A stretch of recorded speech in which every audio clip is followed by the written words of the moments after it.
Very excited, and at the same time feel very responsible because I'm helping families with their dreams, with their aspirations to get there to the other side of the journey, right? And I feel that the family is not just investing in my offering, but they're also investing in their own financial wealth for the legacy that they have to leave. So I feel very responsible.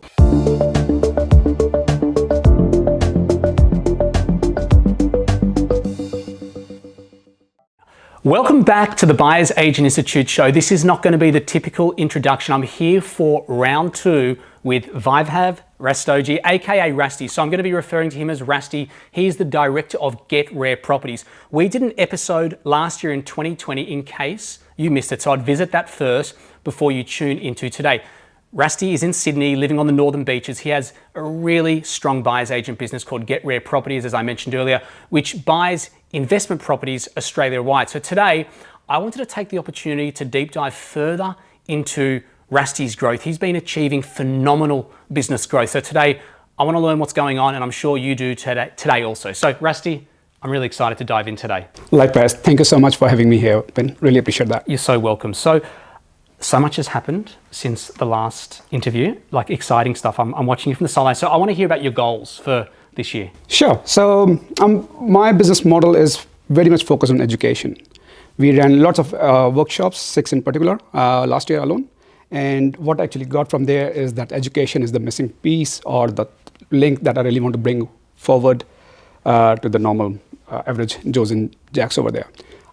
So the goal for this year is basically further extend that reach out to more people. I'm estimating it to make it to 1,000 people in my workshops alone and reach out to, I guess, a lot more people to get that number and help at least 50 families to help them step up in their financial ladder. That's incredible. So 1,000 people to attend workshops. That's and right. 50 new clients. That's right. Which you're on track. So let's elaborate further and I guess expand on that point regarding education. Why is it for people listening, do you feel like education is at the forefront of what you're doing now? Like property is one of the significant assets that people have one way or the other, whether it's an investment property or their own home. Either way, whether if it's even their own home, that's an investment in a way, right? And now the money that we're actually putting in can go a long way to multiply their net assets effectively. The thing is that there's a lot of play that actually comes into the mind when we are buying a property. There's emotional and as well as like the fear of missing out and what's really going on. What I've seen is that average Joe tends to extend themselves a little bit further than their own comfort zone, just because their neighbor or their friends or the colleagues have been doing. The thing is that it's very subjective, it's very personal. Like we can't really have a cookie cutter approach to a financial planning approach. What it means is that, okay, where you are today, where you want to be, and then how do we bridge the gap, right? So this is very personalized, very strategic approach to doing things. The way I look at it is that it's not just about a property, it's about a portfolio. The life that it can give when we can achieve the goal of meeting to that portfolio level. Of course, people love their jobs. They don't really have to quit that job just like myself. They can leverage other people's skills, the expertise, and then still get that to that level of generating passive income. And they can choose to do it passively as well. So passive building of the portfolio to generate passive income at the end. That needs a lot of education, a lot of sense, like what we are talking about, so that once that wisdom is there, once that understanding is there, the appreciation of not only the returns, but also the risk. So if we can educate people, like good HDL, as in good cholesterol, is good. Good debt is good for your financial balance sheet. So those little aspects, just as an example, are very beneficial for the people to understand that how the whole thing works around building a portfolio. Yeah, and that leads me to my next question around what you're focusing on. What is Get Rare Properties starting to focus on in 2021 that may have been different to 2020? Because as you know, when you start up a business, the business evolves, it goes through different life cycles, and I guess you learn from the customers what they want. And so what are you focusing on for 2021? In all honesty, nothing much has been different from what we started with in 2020. It has only got more intense now. Like my focus was education to start with, still education, but now reaching out to a lot more people. And is there more anything from a strategic point of view? Like, do you feel like you're going into more in-depth strategic discussions with your clients to work out strategies? Certainly, so the intention is still there, but now, as everyone involved, so I has my business, and in terms of the tools that I have now. So that was work in progress as earlier, still work in progress, and probably it will keep evolving because growth is the fuel for anything to grow further. Now what I've got is tools like Excel model, whereby like there's a financial model that we have, we key in our assumptions. Now it's very subjective to an individual. Earlier I used to draw them and it becomes a bit more, I guess, time consuming. Now they can really see the results by changing one assumption on one end, and they can see the result, what's really going on. So of course there's more technology now, there's more systematic approach now on what we are doing now, a bit more robust, a lot more scalable things that we are doing now as a business. So it's safe to say that you're taking your clients through very much a journey, which is developing a strategy from inception, and then obviously you go out and you're fully executing on that whole client path, right? Exactly right. So the model is still, or rather the engagement to the client is still per property. Yeah.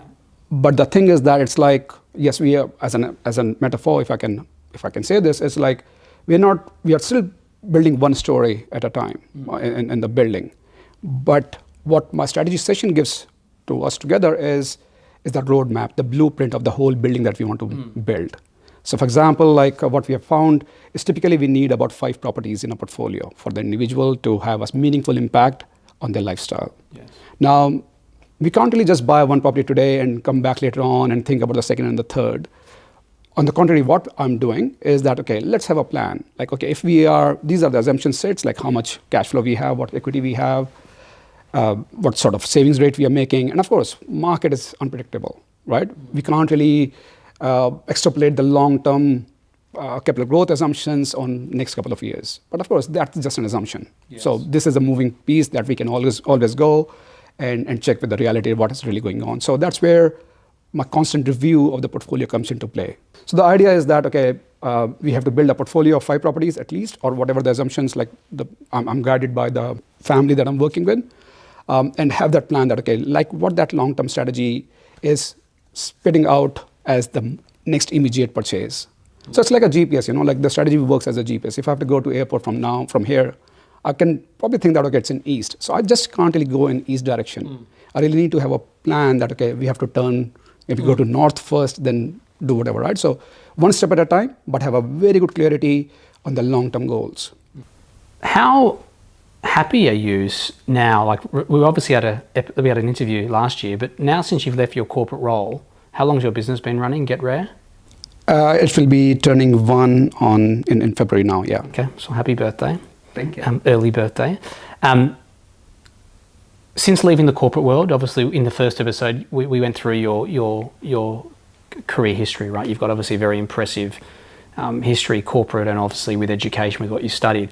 But I guess now that you've moved on, you're an entrepreneur, you're a business owner, like how do you feel now? Very, very excited, and at the same time feel very responsible. Because I'm helping families with their dreams, with their aspirations to get there, to the other side of the journey, right? And I feel that the family is not just investing in my offering, but they're also investing in their own financial wealth for the legacy that they have to leave. So I feel very responsible, and that actually makes me a bit more charged up. Like probably in the corporate world, you asked me about the comparison of my corporate world. It was a very amazing role. I loved that, what I was doing. I was responsible for a huge amount of money. It gave me that sense of responsibility as well then. But then I was surrounded by other people, other executives, like the decision making was always challenged, and like I have to always prove to my board of directors that this is the challenge, that this is the change we are making or whatever, right? Decision making was actually investigated deep down and gave me that kind of filters that, okay, like I'm responsible, I'm still part of the team. Yeah. Now I own the team, right? I'm responsible for the decisions that we are making, the kind of focus that we are having, not just only on the family's portfolio growth, but also as a business. Because the reason why I'm doing this is kind of like we talked about connecting the dots of my previous careers.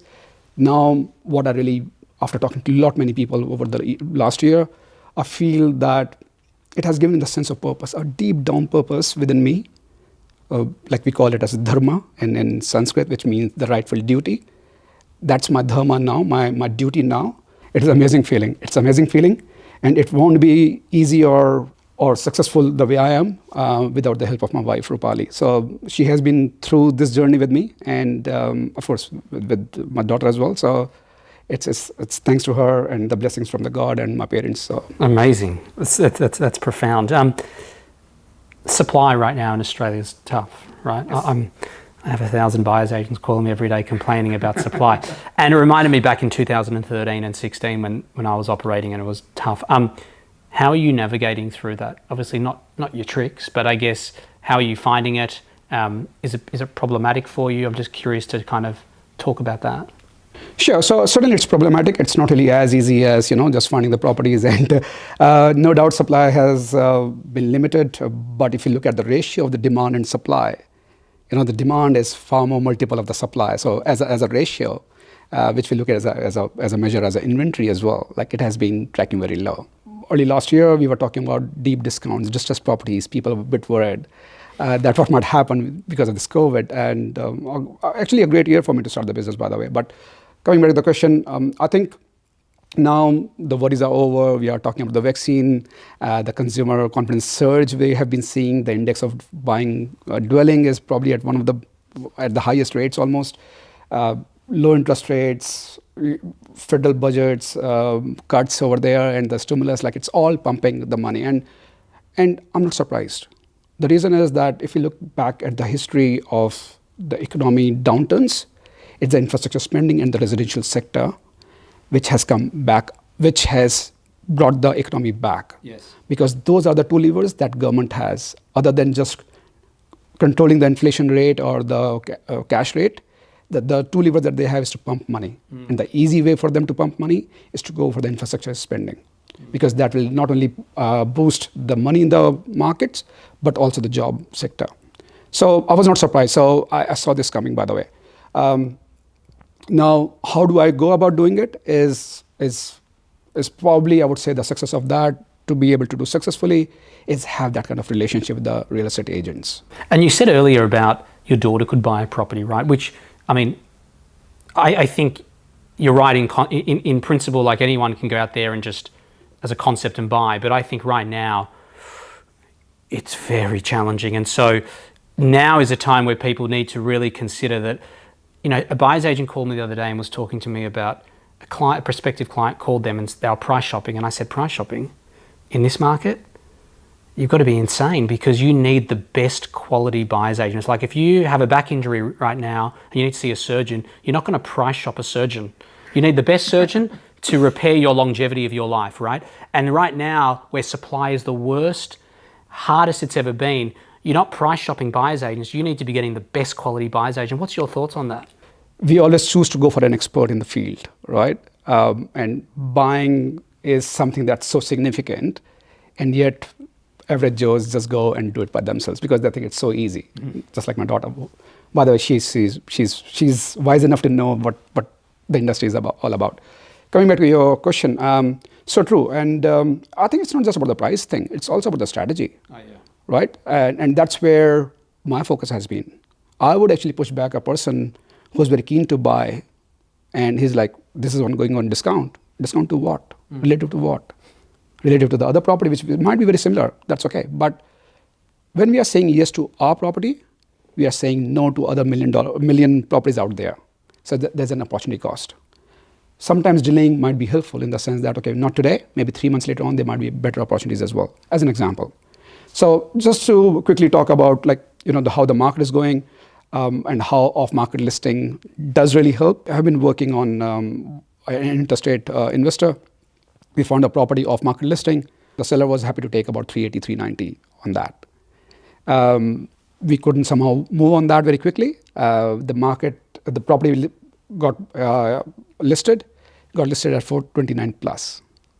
It went for almost 455. Wow. Right? And that's the difference that we make. We could have bought that at 385, 390, or even 400 as an example, including my fees and everything. 400 versus 455. Well, that's my purpose on price shopping, because right now, let's just hypothetically say I was looking to choose you. I'm a potential buyer as my buyer's agent, or let's say Sally, for example, you and Yep. Sally. And let's say Sally was hypothetically was $3,000 cheaper than you. And let's say Sally wasn't up to your level and I chose her. You've got to weigh up the risk of, if you go with Sally for $3,000 saving and you're in the market 3 months later, you could be looking to spend an extra $35,000 on a property, or you're shaving off a bedroom, or you're going to 6 suburbs away. And so it doesn't stack up to make those decisions in this marketplace. Like, do you agree with that? Exactly right. And I think it's not just about the price, like not the most expensive is the most, I guess, the value that you'll get, or at the same time, the cheapest. So I don't really differentiate on the price point from that perspective. I think the key thing is, we talked about surgeons earlier, and we can't really price shop at the same time, right? But at the same time, there's a surgeon, like specialist surgeon for a particular thing, right? Or particular, I guess, injury here we're talking about. We have to identify them very quickly. That trust has to be there. They have to connect, because the person is not just really just investing in the property, right? She's investing in the whole agency or the whole industry, the whole individual as myself as well. Correct, but that's why I also think you shouldn't be price shopping. You should be quality shopping. Like, exactly. Find the best surgeon, find the best buyer's agent.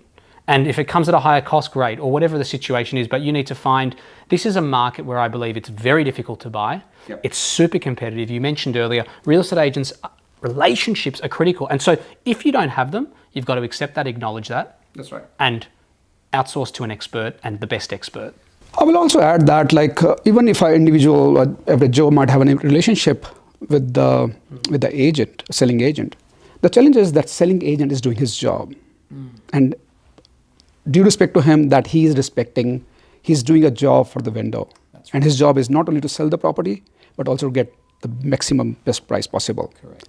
The relationship, when it is just a transaction based, because how many times the average Joe will buy from the same agent in the same area? Very rare. Very rare, right? So agent understands that. And moreover, even if they appreciate it all the time, they're bound by the ethics or the profession. Correct. Because he's paid for that job. Correct.